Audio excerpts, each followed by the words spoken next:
Hola chicos, hola chicas, bienvenidos a la clase 2 de Historia de sexto año. ¿Sí? Hoy vamos a trabajar sobre lo que es la política del olvido. ¿Sí? Siguiendo en consonancia con lo que habíamos trabajado en la clase 1, ¿sí? La dinámica va a ser la misma.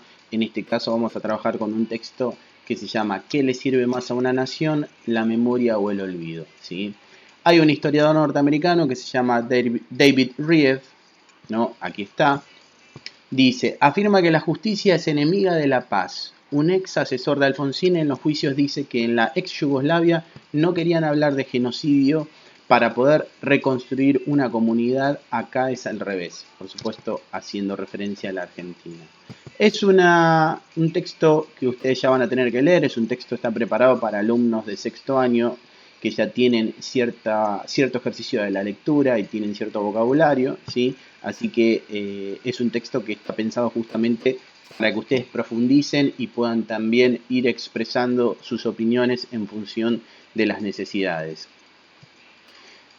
Acá tienen el texto, váyanlo leyendo en forma comprensiva, deténganse, si no entienden algo lo vuelven a leer, porque es un texto que ya tiene una complejidad, ¿sí? En lo que son las actividades, por supuesto, lectura comprensiva del texto. 2. ¿A qué refiere el autor con el elogio del olvido? Desarrollar. Cuando yo digo desarrollar, hagan un desarrollo. Acá no es, digamos, ustedes saben que nosotros nunca trabajamos en lo que es nuestra materia historia, ¿sí? Con la respuesta automática de aquí hasta acá. No, hay que leer, hay que desmenuzar los conceptos y esbozar una respuesta en base a eso, ¿sí? ¿A qué se refiere el autor con el elogio del olvido? Bueno, bien, ¿por qué este autor norteamericano, dice que las sociedades en algunos casos necesitan olvidar? Por eso habla del elogio del olvido, ¿sí? En el punto número 3, los pueblos que no recuerdan su pasado están condenados a repetirlos. Esto lo dice otro autor que se llama George Santayana, ¿sí? Que justamente se presenta como lo opuesto de lo que piensa David Reeve. Bien, es un poco lo que estábamos hablando recién, ¿sí?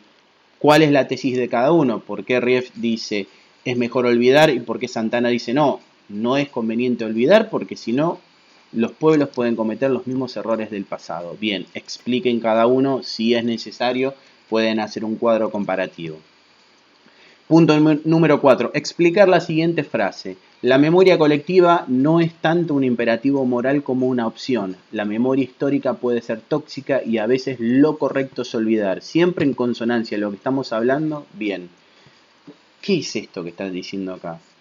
La memoria colectiva no es tanto un imperativo moral como una opción. La memoria histórica puede ser tóxica y a veces lo correcto es olvidar. Bien, piensen, interpreten, lean el texto y van a poder sacar la conclusión de lo que los autores, lo que el autor quiere decir con que la memoria histórica puede ser tóxica. ¿Qué es la memoria histórica? ¿Por qué puede ser selectiva? La memoria colectiva. ¿Por qué él dice que lo correcto a veces es olvidar? Bien. La número 5. ¿Qué decisiones tomaron los presidentes Carlos Menem y Raúl Alfonsín en función de la política del olvido? Explicar los casos. Bien. Esto también es muy interesante, lo hemos hablado el año pasado también en nuestra materia. Bien.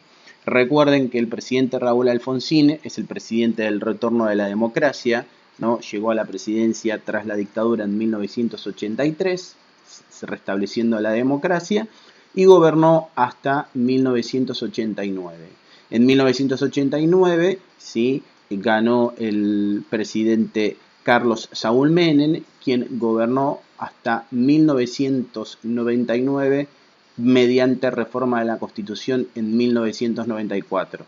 Recuerden que en ese momento, en el mandato inicial de Alfonsín, eran 6 años sin reelección, y a partir de la reforma constitucional de Carlos Menem eran 6 años, ¿no? Y la reforma los convirtió en 4 con la posibilidad de una reelección, ¿sí? Ahora, ambos tuvieron que tomar decisiones que tienen que ver con la política del olvido, ¿sí? Por supuesto, decisiones difíciles, ¿no? Que tienen que ver con indultos, que tienen que ver con perdones, que tienen que ver con concesiones hacia el pasado, con el objetivo de restablecer, ¿no?, algún acuerdo o de generar, ¿sí? Una cierta tranquilidad y paz en un momento de coyuntura muy complicado, ¿sí? Eso también ustedes ahí lo van a poder ver, ¿no?